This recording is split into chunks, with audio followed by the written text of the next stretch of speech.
Memory supply. Memory supply का मतलब ये हो गया कि हमारे मदरबोर्ड में जो भी मेमोरी लगी हुई है, क्या लगी हुई है? मेमोरी मतलब रैम। रैम हमारी दो तरीके से लगी होती हैं, ठीक है। एक तो क्या होता है कि जो पहले हमारे लैपटॉप आते थे या अभी तक जो भी आ रहे थे, उनके अंदर क्या है कि मार्केट के अंदर रेडीमेड हमारी रैम लगी होती थी। रैम मतलब ये होता था कि DDR2 या DDR3 या DDR3 या DDR3L या DDR4 रैम लगी होती थी। जो ये रैम लगी होती थी हमारी, उसमें क्या होता था, एक स्लॉट बना होता था, ठीक। उस स्लॉट में क्या होता था कि रैम स्लॉट होता था, रैम जो लगी हुई है उसको निकालिए और दूसरी लगा दीजिए। अब जितने GB लगानी हो आपको, 2 GB 4 GB जो लगानी हो वो अपना XYZ वो लगा लीजिए। या कस्टमर कई बार लेके आता था कि भैया इसकी रैम एक्सपेंड कर दो, 2 GB लगा ली, या सिस्टम की स्पीड कम है इसमें 4 GB लगा दो या 6 GB लगा दो, या हमारा कोई ऐसा सॉफ्टवेयर है कि जिसके लिए 16 GB रैम चाहिए तो इसमें 8-8 GB की 2 लगा दो। तो वो रैम हमारी क्या होती थी कि हमारी एक्सपेंडेबल हो जाती थी, ठीक। तो होता क्या था कि जो हमारा मदरबोर्ड होता था, इस मदरबोर्ड के अंदर कंपनी लेफ़्ट राइट दाएं बाएं कहीं पर भी क्या बना देती थी, रैम स्लॉट बना देती थी, जिसको हम लोग डिम स्लॉट या रैम स्लॉट कुछ भी बोलें, ठीक है। डिम स्लॉट बोलें या रैम स्लॉट बोलें, बात एक ही है। अब इसमें क्या होता था, जो हमारी रैम है वो लग जाएगी कि नहीं लग जाएगी, ठीक।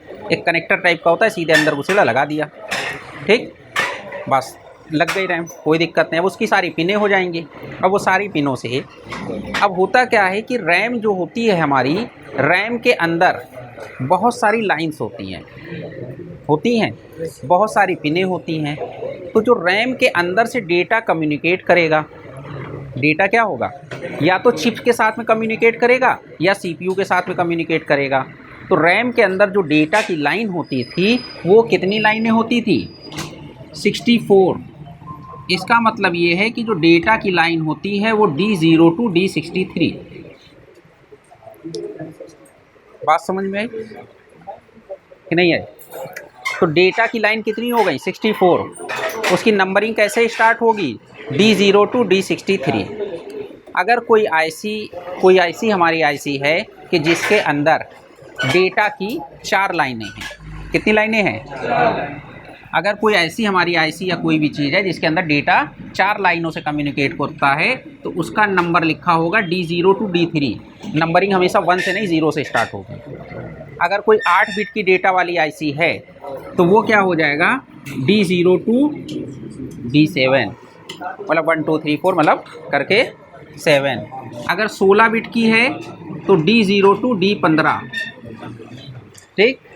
अगर 32 बिट की कोई आईसी है कि जिसके अंदर डेटा कम्युनिकेशन 32 बिट का होगा, तो वो हमारा क्या हो जाएगा, D0 to D31, ठीक। इस तरीके से हो जाएगा। तो रैम के अंदर डेटा की लाइनें कितनी हैं, 64।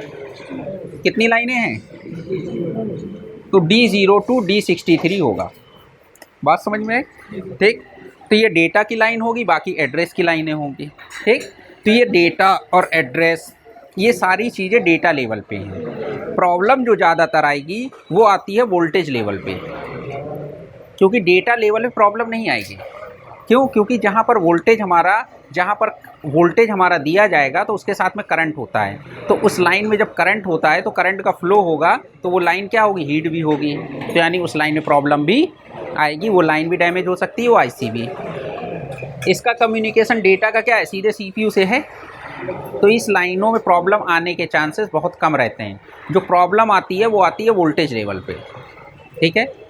अब कहने का मतलब ये है कि जो हमारा डिम स्लॉट है या रैम स्लॉट है, उसको काम करने के लिए वोल्टेज चाहिए।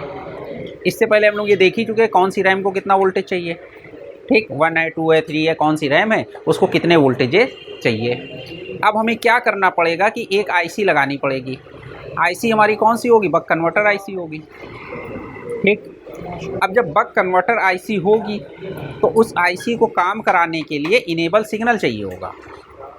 क्या चाहिए होगा? अब इनेबल सिग्नल आएगा कहाँ से? इनेबल सिग्नल, इसके लिए हमारी जो है चिप रिस्पॉन्सिबल होगी। क्या हो जाएगी? जो हमारे इस मदरबोर्ड के अंदर आईओ के बाद जो हमारी आईसी लगी होती है, जो आईसीएच या पीसीएच जो भी लगी हुई है, जिसको हम लोग जनरल लैंग्वेज में सीधा चिप बोल देते हैं। चिप मतलब आईसी, ठीक। तो सबसे पहली चीज़ तो क्या है कि इस चिप को काम करने के लिए क्या चाहिए? वोल्टेज चाहिए।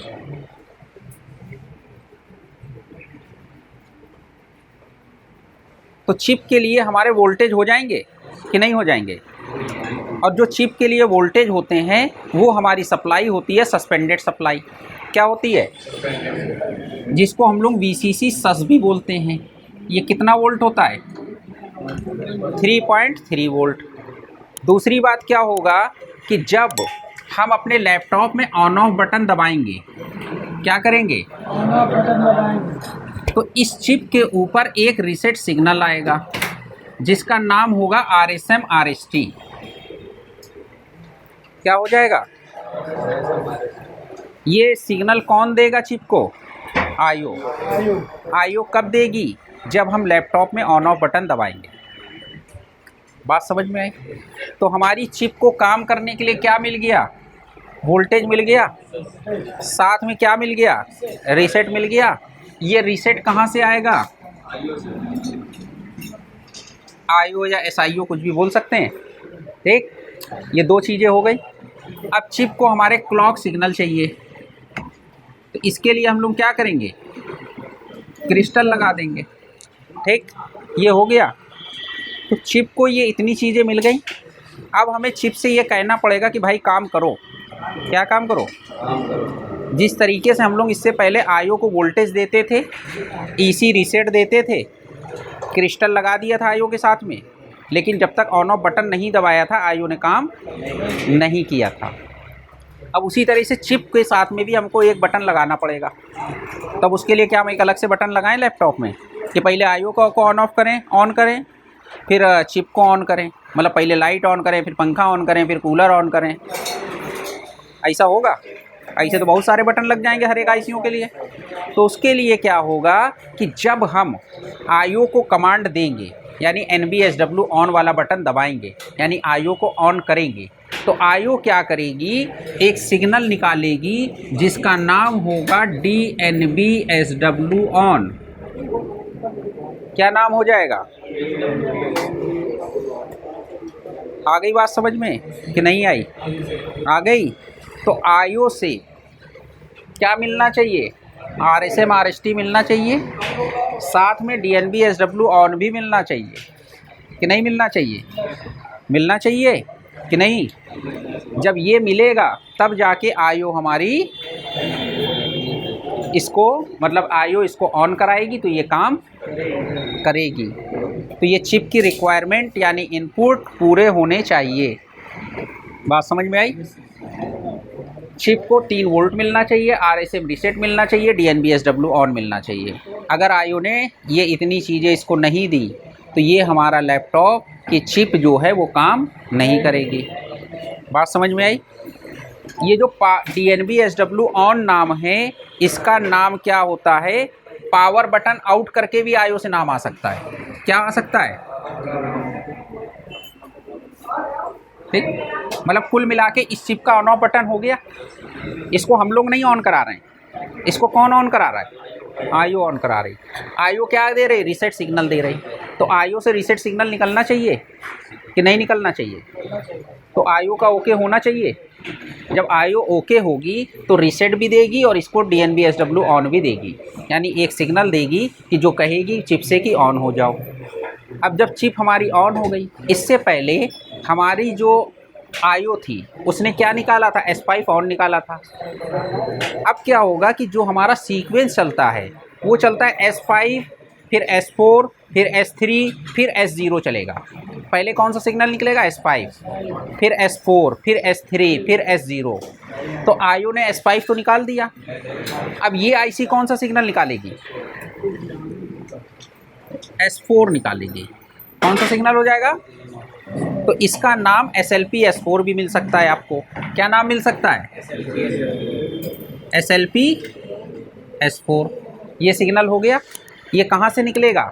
चिप से निकलेगा। और ये जो चिप से सिग्नल निकलेगा ये क्या होगा, हमारी आईओ में भी जाएगा। किस में जाएगा? आईओ या एसआईओ कुछ भी बोले। और यही सिग्नल हमारा, ये सिग्नल हमारा मेमोरी आईसी में भी जाएगा। ठीक, मेमोरी आईसी मतलब कि जो रैम के लिए सप्लाई बनाती है आईसी, उसको इनेबल कराएगा। तब जाके ये रैम आईसी हमारी रैम के लिए वोल्टेज बनाएगी। ठीक, बात समझ में आई कि नहीं आई? अब जब ये मेमोरी आईसी को सिग्नल मिलेगा तो इसके अंदर हो सकता है S5 ऑन लिखा हुआ मिल जाए। क्या नाम लिखा हुआ मिल जाए? अगर ये वोल्टेज आप चेक करोगे तो ये 3 वोल्ट होगा। तो इसका मतलब इस चिप से 3 वोल्ट की सप्लाई निकलेगी जो इसके इनेबल पे जाएगी। क्या करेगी? इनेबल पे जाएगी। ठीक, मतलब ये इसकी इनेबल पिन हो गई कि नहीं हो गई? इस आईसी को बाकी काम करने के लिए अपने वोल्टेज चाहिए, वो हमारे क्या हो गए? 5 वोल्ट हो गए। बात समझ में आई? तो इस आईसी को 5 वोल्ट मिल गए, साथ में इनेबल मिल गया, तो ये आईसी काम करेगी, तब जाके हमारे रैम के लिए वोल्टेज बनाएगी। और ये जो वोल्टेज हैं ये कहाँ चले जाएंगे? डिम स्लॉट के ऊपर। ठीक, अब रैम के ऊपर डिपेंड करता है कि वो DDR2, 3 जो भी रैम है वो इतने वोल्टेज यहाँ पर हो जाएंगे कि नहीं हो जाएंगे। तो इस आईसी को इनेबल किसने कराया? इसका मतलब ये है कि जब हमने ऑन ऑफ बटन दबाया था, क्या किया था? मान के चलो ये था ऑन ऑफ बटन। ठीक, NBSW ऑन। ठीक, जब हमने ऑन ऑफ बटन दबाया तो इसने क्या निकाला?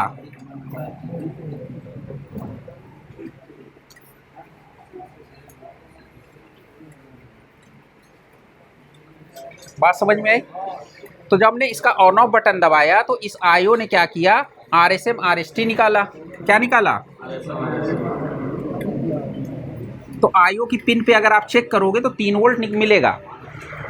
अभी आपने अगर लैपटॉप आपका ऑफ है, ऑफ कंडीशन में अगर आप चार्जर लगाओगे तो ये वाली जो भी पिन हो आपकी 80, 82, 85 जो भी नंबर की पिन हो, उस पिन पे आपको कोई वोल्टेज नहीं मिलेगी। जैसे ही आप ऑन ऑफ बटन दबा दोगे तो इस पिन के ऊपर वोल्टेज मिल जाएंगे। तो यानी ऑन ऑफ बटन दबाने के बाद RSM RST मिलना चाहिए कि नहीं मिलना चाहिए? मिलना चाहिए ना। उसके साथ में इस पिन के ऊपर 3 वोल्ट मिलेगा। लेकिन जैसे ही आप क्या करोगे? ऑन ऑफ बटन दबाओगे तो इसके वोल्टेज एक बार लो हो जाते हैं और फिर हाई हो जाते हैं। ऑन ऑफ का मतलब ही यही होता है कि 0 हो जाए फिर से हाई हो जाए। तो आप जितने बार ऑन ऑफ दबाओगे इस पे वोल्टेज क्या होंगे? लो होंगे, फिर हाई हो जाएंगे, फिर लो होंगे, फिर हाई हो जाएंगे। बात समझ में आई? तो कुल मिला के अगर आप नॉर्मल कंडीशन में देखोगे तो DNBSW के ऑन के ऊपर भी आपको 3 वोल्ट मिलेंगे। जब आप ऑन ऑफ दबाओगे तो ये इस पिन के वोल्टेज लो होंगे।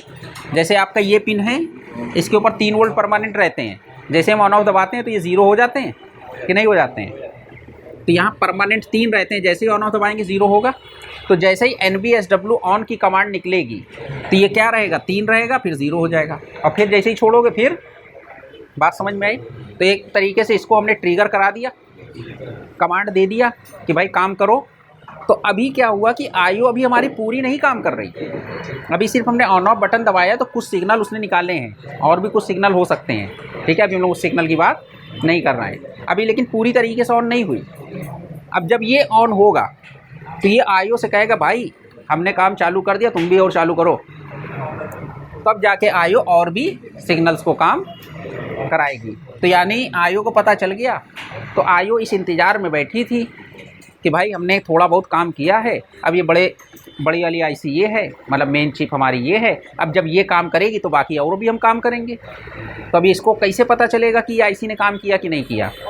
तो उसके लिए जो ये सिग्नल निकला S4, ये इसको पता चल गया। तो इस S4 सिग्नल आने के बाद में अदर सप्लाइयाँ, मतलब ये तो ये रैम की बनी, साथ में अब ये आईओ से और भी सिग्नल्स बनेंगे। बात समझ में आई कि नहीं आई? तो रैम सप्लाई खाली बनना इम्पोर्टेंट नहीं है, उसके साथ में ये हो गया कि नहीं हो गया? अब एक और कंडीशन, या तो ये होगा या एक दूसरी कंडीशन और भी हो सकती है। ये हमारी चिप हो गई। चिप को फिर से क्या चाहिए, VCC सस। क्या चाहिए, VCC सस, मतलब 3 वोल्ट चाहिए। 3 वोल्ट चाहिए चिप को कि नहीं चाहिए? चाहिए। साथ में क्या चाहिए, रीसेट चाहिए। और साथ में क्या चाहिए, क्रिस्टल भी चाहिए। ठीक, अभी साथ में इसको क्या चाहिए, DNB SW ऑन की कमांड चाहिए, जो कि ऑन होने के लिए। ये दो कहाँ से आएंगे, IO से आएंगे, फ्रॉम IO या SIO।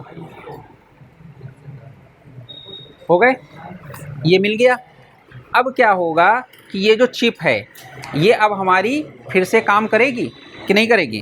अगर इस चिप से सिग्नल निकले SUS-C, कौन सा, SUS-C सिग्नल निकल रहा है, तो ये जो SUS-C सिग्नल निकलेगा ये जाएगा IO में, जाएगा कि नहीं जाएगा? तो जो SUS-C सिग्नल अगर चिप से निकल रहा है तो ये सिग्नल कहाँ पर आ जाएगा, IO में। अभी इससे पहले क्या हुआ था, ठीक, SUS-C सिग्नल कहाँ आ गया, IO में आ गया। इससे पहले क्या हो रहा था, यही सिग्नल हमारी रैम IC में जा रहा था। अब रैम IC में सिग्नल यहाँ से नहीं जाएगा, IO से जाएगा। और ये वोल्टेज जो बनेंगे ये कहाँ जाएंगे, डिम स्लॉट के ऊपर। बात समझ में आई कि नहीं आई? तो अगर SUS-C आया, क्या आया, तो यहाँ से जो निकलेगा वो निकलेगा SUS ऑन। क्या निकलेगा, और ये तब जाके यहाँ पर S5 इनेबल, मतलब ये S5 ऑन बन गया।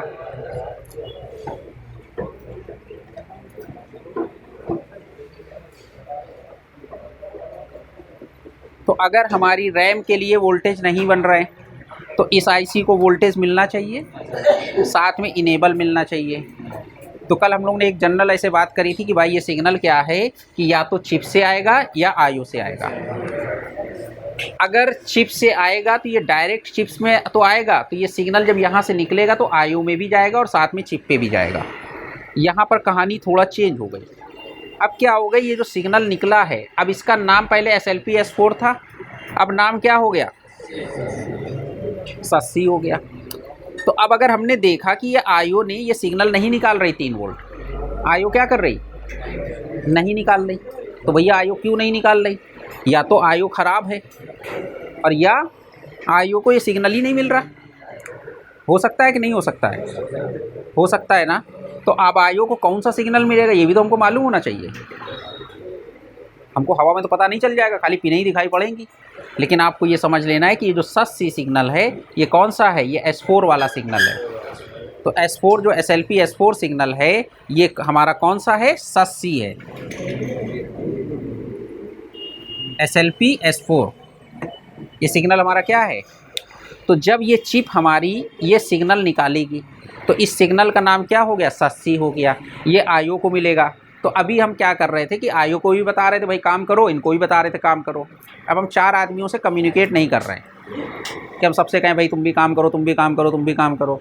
हमने क्या किया, एक अपने मैनेजर को बता दिया कि भाई काम कराओ सबसे। तो अब IO क्या करेगी, यहाँ से SUS ऑन निकालेगी और हमारी और या अदर किसी और सेक्शन को हमारे चाहिए होंगे तो उनको भी यही SUS ऑन सिग्नल दे देगी। तो अभी हम फोकस किस पे कर रहे हैं, रैम IC पे। भाई IO को हमने सिर्फ इंस्ट्रक्शन दे दिया कि भाई सबसे काम कराओ। अभी नहीं तो क्या होता है, जो S4 निकलता हमें इस IC को काम कराना है तो इसके ऊपर जाना पड़ेगा उस IC को। तो सबका कम्युनिकेशन किससे हो जाता, चिप से हो जाता। अब किसी का कम्युनिकेशन चिप से नहीं हो रहा है, मालिक से नहीं हो रहा है, किससे हो रहा है, मैनेजर से। बात समझ में आई? तो इस सिग्नल के नाम इम्पॉर्टेंट हो गए कि नहीं हो गए? तो अब ये देखो, अगर SUS ऑन है तो SUS ऑन कहाँ से आ रहा है, IO से आ रहा है। IO से कब निकलेगा, जब SUS-C आएगा। और SUS-C कब आएगा, जब इसकी रिक्वायरमेंट पूरी होगी। रिक्वायरमेंट क्या है? वोल्टेज मिलना चाहिए, RSM रीसेट मिलना चाहिए, क्रिस्टल मिलना चाहिए और DNB SW ऑन। क्या नाम होना चाहिए? DNB SW on.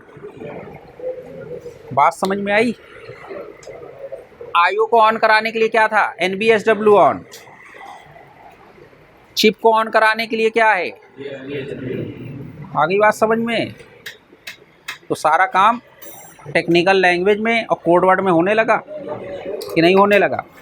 और नहीं तो हम क्या करेंगे भैया, इस IC को इनेबल नहीं मिल रहा, बात खत्म हो गई। कह लें क्या ख़राब है? कह लगे अरे IO से सिग्नल ही नहीं आ रहा। तो कह लेंगे पहले ये तो देखो कि IO को मिल भी रहा है कि नहीं मिल रहा है। और अगर ये चिप ने सिग्नल नहीं निकाली है IO के लिए, तो आप IO बदलते रहो, क्या चालू होगा आपका? नहीं चालू होगा। क्या रैम सप्लाई बनेगी? नहीं बनेगी। तो अगर ये IC काम नहीं कर रही तो हमको इसकी रिक्वायरमेंट देखनी है। अगर इसकी रिक्वायरमेंट पूरी हो रही तो ये काम नहीं कर रही तो ठीक है, IC बदलो। अब पता चला इसकी रिक्वायरमेंट ही पूरी नहीं हो रही, तो रिक्वायरमेंट कहाँ से पूरी हो रही? यहाँ से। तो अब ये देखें कि भैया ये आउटपुट क्यों नहीं दे रहा है। क्या इसकी रिक्वायरमेंट पूरी हो रही? तो इसकी भी तो पूरी होनी चाहिए। क्या अगर इसकी रिक्वायरमेंट पूरी नहीं होगी तो क्या ये काम करेगी? तो इसकी रिक्वायरमेंट पहले देखो कि पूरी हो रही। इसका मतलब अगर SC आ रहा है तो इसको SON निकालना चाहिए। अब पता चला SC ही नहीं आ रहा है, तो अब बदलते रहो IO, काम ही नहीं होगा। अब पता चला ये सिग्नल आउट नहीं हो रहा है, तो भैया इसकी रिक्वायरमेंट क्या है? तो इसकी रिक्वायरमेंट भी तो हमको देखनी पड़ेगी। अगर इसकी रिक्वायरमेंट पूरी नहीं होगी तो क्या ये सिग्नल निकालेगी? फिर आप बदलते रहो चिप, काम होगा? नहीं होगा। तो कुल मिला के पहले ये हो, फिर ये हो, फिर ये हो, फिर ये हो, फिर जाके रैम के वोल्टेज बनेंगे। आई बात समझ में? नहीं आई? आ गई? तो अब आपको क्या देखना है?